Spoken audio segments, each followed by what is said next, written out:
and etc., etc. I can say you a few things off the record.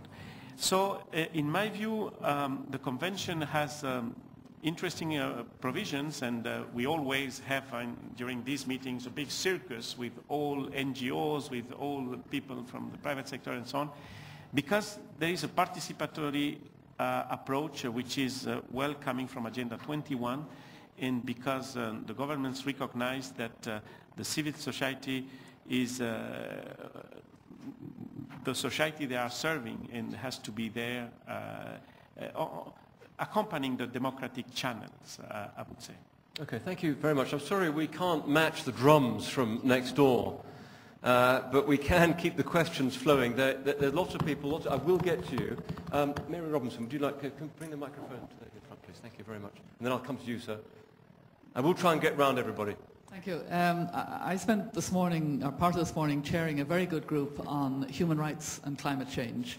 And the Global Humanitarian Forum is endorsing and promoting key points on climate justice and the link with the Tick, Tick, Tick campaign. And since we're talking about the architecture in relation to Copenhagen, I was wondering, I mean, the Conference of the Parties has the capacity to create subsidiary bodies. Indeed, the Secretariat has now a designated human rights person, not a very well-known step, but it's welcome. But I wondered whether it would be possible, as is done for the ad hoc working group on long-term cooperative action under the Convention, to establish a subsidiary body in Copenhagen to address the huge human rights implications and the lack of methods of adaptation within the 21 days left of serious negotiation. Is that realistic? Is that partly because you feel human rights is not addressed sufficiently in the current absolutely. structure? It's not addressed at all. I mean, it's just a woeful gap in accountability.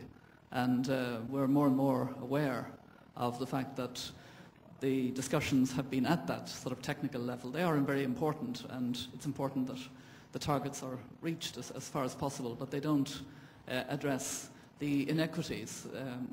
The Global Humanitarian Forum published this report on the human impact of climate change. There may be some discussion about the methodology, but whether it's a little bit more or a little bit less, the scale of deaths, the scale of human pain is enormous already. And I mean, part of it goes to the notion of polluter pays, but there is no sort of mechanism for proper accountability. You want that institutionalized in this process? It would be very helpful to have a subsidiary body that could not solve everything in Copenhagen, but be a body that carries forward the human rights dimensions. Well, thank you. I mean, Halldor, obviously you're working within a framework that's been set up for you by politicians, but nevertheless, do you have a comment on that? Well, there are on the table now suggestions or proposals from parties on new subsidiary bodies, including a new subsidiary body on adaptation. I don't recall that has been, as part of that reference, direct reference to the human rights dimension of that question. But there are also proposals on the table that specify benchmarks in terms of impacts, that the most vulnerable populations would be used as benchmarks in terms of determining the adequacy of the action.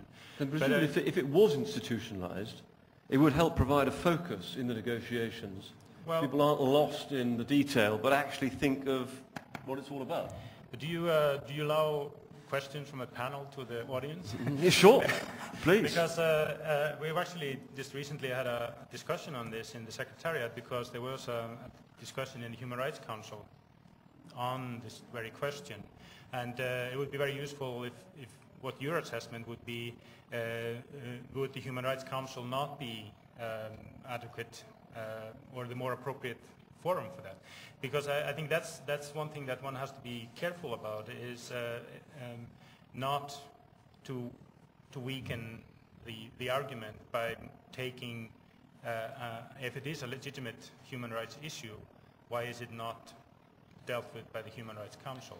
And so that's where I think one has to be a bit careful that if you take something out of, because the foundation of everything that we're doing is the Framework Convention on Climate Change, and that does not contain very explicit human rights provisions on which to base the work. So, sorry to throw the question back to you, but she's still got the mic, so I would value your assessment on this, Yeah, because please, it's important please do. not to Yeah. just create a talk shop, but create something that can actually do something.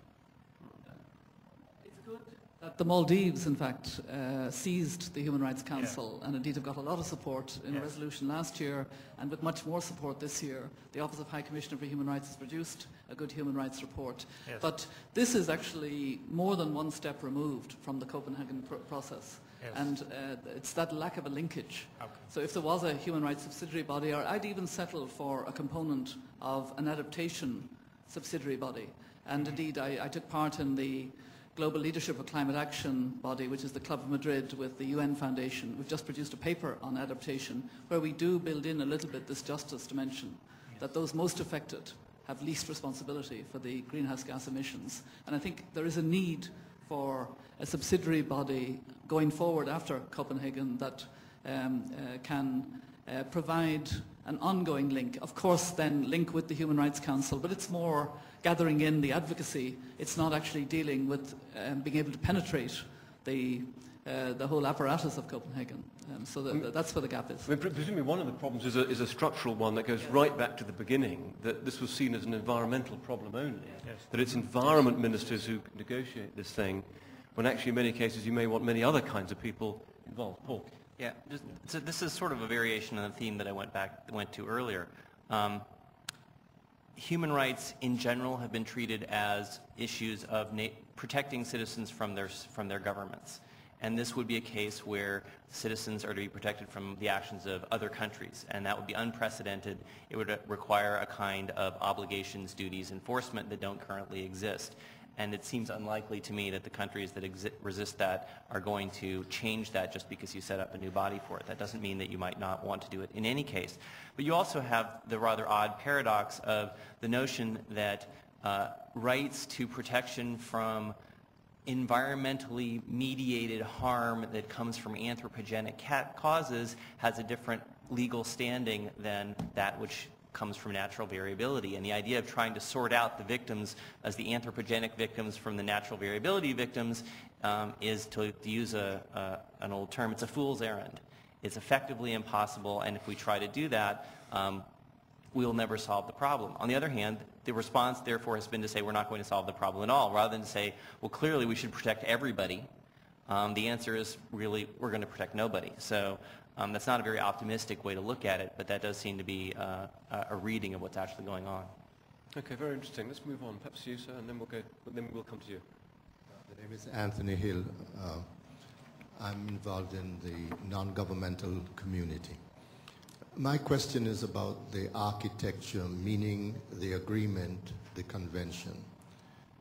If we take Mr. Romero's point of view, then Copenhagen will be talking about talks, because we will be postponing a concrete agreement which has a certain architecture of objectives, of principles, of rules, and of enforcement mechanisms. Now, I sense that there is a reality that the scientific part of the climate change discussions, which have taken many years, will not be realized in Copenhagen because governments are not ready to commit to reducing or contracting the emissions that would stabilize the parts per million of the greenhouse gases. Now, if that is the case, what kind of agreement could we possibly have in Copenhagen that influences the agreements that one might have in multilateral trade rules, in international financial reform mechanisms, or in the United Nations reform of, say, the Security Council, where everyone who is there, that is a permanent member, is comfortable in maintaining the veto and therefore is capable of making